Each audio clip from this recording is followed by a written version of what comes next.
আমরা তাদের সঙ্গে পরিচিত হব, তারপর আমরা আলোচনায় যাব। আমার ঠিক একেবারে ডানে রয়েছেন আজিজুল বারী হেলাল, তথ্য সম্পাদক, বাংলাদেশ জাতীয়তাবাদী দল বিএনপি। এরপর রয়েছেন তাজনুবা জাবিন, যুগ্ম আহ্বায়ক, জাতীয় নাগরিক পার্টি। এবং আমাদের অনলাইন প্ল্যাটফর্ম জুমে আমাদের সাথে সংযুক্ত হয়েছেন অ্যাডভোকেট শিশির মনির, সিনিয়র আইনজীবী, বাংলাদেশ সুপ্রিম কোর্ট। আপনাদের তিনজনকেই স্বাগত জানাচ্ছি আজকের আলোচনায় চ্যানেল 24 এর স্টুডিওতে। আমি শুরুতেই যে কথাটি বলছিলাম যে তিনজন অতিথি আমাদের সঙ্গে রয়েছে, এর বাইরে আমরা লন্ডন থেকে যুক্ত হব, কারণ আমরা এমন একটা মুহূর্তে আজকে এই মুহূর্তে মুক্তবাক্যে আলোচনায়, যে মুহূর্তে লন্ডনের হিথ্রো আন্তর্জাতিক বিমানবন্দরে পৌঁছেছেন তারেক রহমান। তিনি কিছুক্ষণের মধ্যেই বাংলাদেশের উদ্দেশ্যে রওনা দেবেন এবং সেই খবর আমরা শুরুতে একটু জেনে আলোচনায় যাব।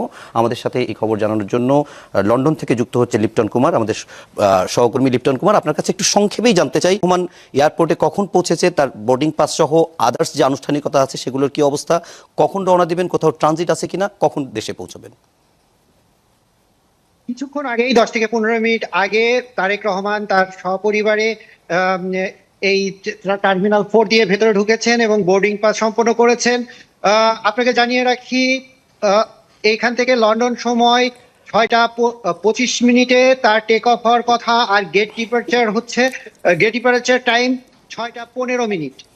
আমি একটু আগে ভেতরের যেটা কথা বলেছি, উনি এখন গেট ডিপার্চারের জন্য প্রক্রিয়াধীন রয়েছেন ওনার। এরপরে আমি যেটা জানাতে চাই, এখানে আজকে প্রচন্ড বাতাস, কিন্তু এর একটু আগে এখানে বিএনপি নেতা কর্মীদের সমাগম ছিল। আর তারেক রহমানকে নিয়ে যে বিমানটি, বাংলাদেশ বিমানের BG202 ফ্লাইটটি ঠিক 6:25 এখান থেকে উড্ডয়ন করবে। এই বিমানটি সিলেটে পৌঁছানোর কথা রয়েছে বাংলাদেশ সময় সকাল 9:55। সব ঠিকঠাক থাকলে, কোনো যান্ত্রিক ত্রুটি না থাকলে 9:55 সিলেটে পৌঁছাবে। সেখানে 1 ঘন্টা যাত্রা বিরতি শেষে ঢাকার উদ্দেশ্যে রওনা দিবে। আর ঢাকাতে এই বিমানটি পৌঁছানোর কথা রয়েছে 11:40 থেকে 11:55 মধ্যে। আমরা যতটুকু জানতে পেরেছি, সেখানে নামার পর তারেক রহমানের যে ইমিগ্রেশন প্রসেস, সেটা করতেও খুব একটা বেশি সময় লাগবে না, হয়তো 30 থেকে 40 মিনিটের মধ্যেই ইমিগ্রেশন প্রসেস শেষে তিনি বের হবে। অনেক অনেক ধন্যবাদ লিপটন। আমরা প্রয়োজনে পরবর্তীতে আবারও আপনার সঙ্গে যুক্ত হব এবং লন্ডন থেকে যেতে চাই। প্রথমে আজিজুল বারী হেলাল ভাই, আপনার কাছে একটা বিষয় একটু ছোট্ট করে জেনে তারপরে তারেক রহমানের প্রসঙ্গে যেতে চাই। আমরা সবশেষ মনে হয় 3-4 দিন আগে খালেদা জিয়ার সবশেষ শারীরিক অবস্থার খবর জেনেছি, ডাক্তার জাহিদ জানিয়েছে। একটু কি সংক্ষেপে বলবেন খালেদা জিয়ার এখন শরীরের কি অবস্থা, চিকিৎসার কি আপডেট? আমরা পত্রিকা এবং দলের মুখপাত্রের কাছ থেকে আমরা যেটা জেনেছি যে ওষুধ তার শরীরে এখন কাজ করছে এবং তিনি রেসপন্স করছেন এই চিকিৎসার ফলে। অতএব আগের যে অবস্থা ছিল সেই স্থিতি ছিল, তা এখন আছে, ডিটোরিয়েট করেনি। এটা হলো সর্বশেষ নিউজ। ওকে, আমরা একটু এবার তারেক রহমানের দেশে ফেরা প্রসঙ্গে যাই। 1.5 যুগ পর প্রায় দেশে ফিরছেন তারেক রহমান। মাঝখানে 5 আগস্টের পর থেকে আমরা দীর্ঘ সময় যে বিষয়টি নিয়ে আলোচনা করছিলাম, কবে ফিরবেন তারেক রহমান, এবং সবশেষ খালেদা জিয়ার অসুস্থতার পরে তিনি জানালেন যে বিষয়টি তার একক নিয়ন্ত্রণাধীন নয় এবং স্পর্শকাতর বিষয় হওয়া সেটি সবার সঙ্গে শেয়ার করা। তারপরে আবার অবশেষে তিনি দেশে আসছেন। তো আসলে সংকট ছিল, যে সমস্যা ছিল, সেটিকে অনেকটাই কেটে গেছে আমরা ধরে নেব। দেখেন, আমি প্রথমে আমাদের নেতা, আমি মনে করি বাংলাদেশের সমগ্র জনগণের নেতা হিসাবে যিনি ইতিমধ্যে পরিচিতি লাভ করেছেন, তার এই আগমন দেশে, বিশেষ করে 24-এর গণ অভ্যুত্থানের যে মানে অন্যতম একজন নায়ক বিজয়ের বেশে আপনার দেশে ফিরছেন এবং এই ঐতিহাসিক প্রত্যাবর্তন, বাংলাদেশের সমগ্র জনতা তাকে সম্ভাষণ জানানোর জন্য প্রস্তুত হয়ে আছেন। আমাদের এই প্রিয় নেতাকে আপনি দেখবেন যে তিনি বিমানবন্দরে পৌঁছানোর পরে সেখান থেকে তার মায়ের সাথে দেখা করতে যাবেন। পথে সংক্ষিপ্ত বিরতি, আমাদের বসুন্ধরা 300 ফিটে তিনি একটা সংক্ষিপ্ত ভাষণ এবং দোয়া মাহফিলে অংশগ্রহণ করবেন। খুবই সংক্ষিপ্ত একটা সভা।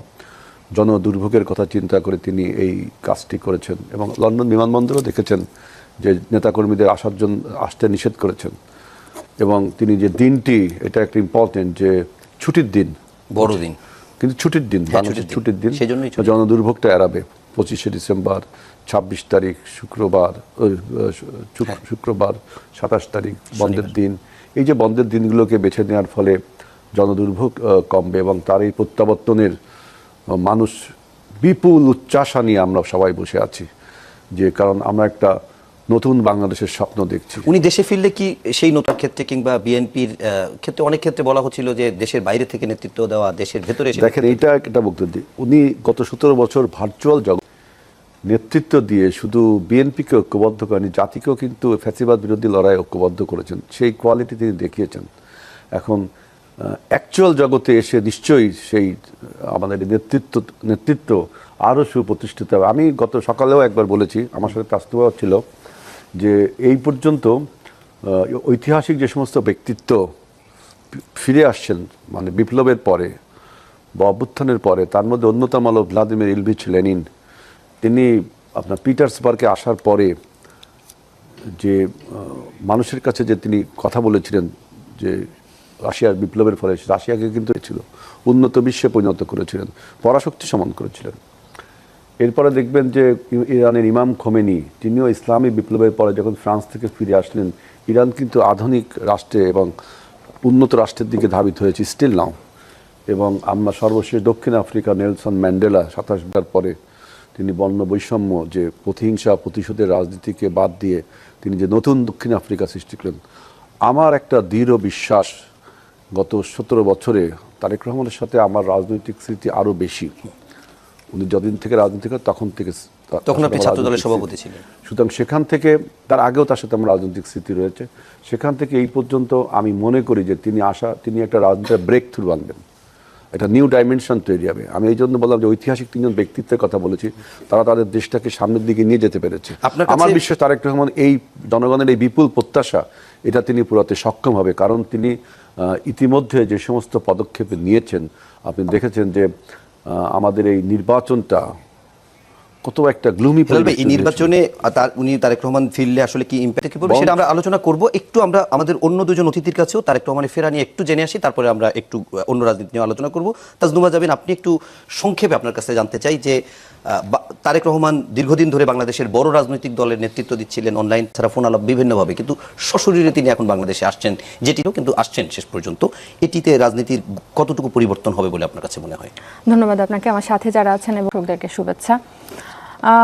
উনি যখন আসলে দেশ ছাড়েন এবং আবার যখন আগামীকাল যখন উনি ফিরবেন, এর মাঝে কিন্তু বাংলাদেশে অনেক বড় একটা পরিবর্তন হয়েছে এবং এটা উনি নিজেও জানেন। রাজনৈতিক পরিবর্তন হয়েছে, একটা জেনারেশনাল চেঞ্জ হয়েছে পলিটিক্সে বাংলাদেশে।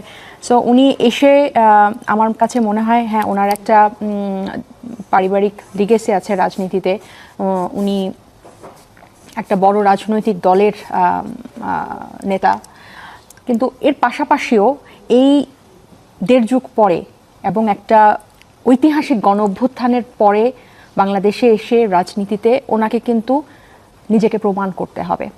এই অর্থে প্রমাণ করতে হবে কারণ ওনাকে আমরা কখনোই রাষ্ট্র পরিচালনার দায়িত্বে বা নেতৃত্বের দায়িত্বে একদম স্বয়ংক্রিয়ভাবে আমরা মাঠে রাজপথে আমরা পাইনি। গত 17 বছর বিএনপির উপর অনেক নেতাকর্মীদের উপর অনেক জেল জুলুম মামলা হয়েছে, ওনারা অনেক নির্যাতনের শিকার, রাজনৈতিক প্রতিহিংসার শিকার।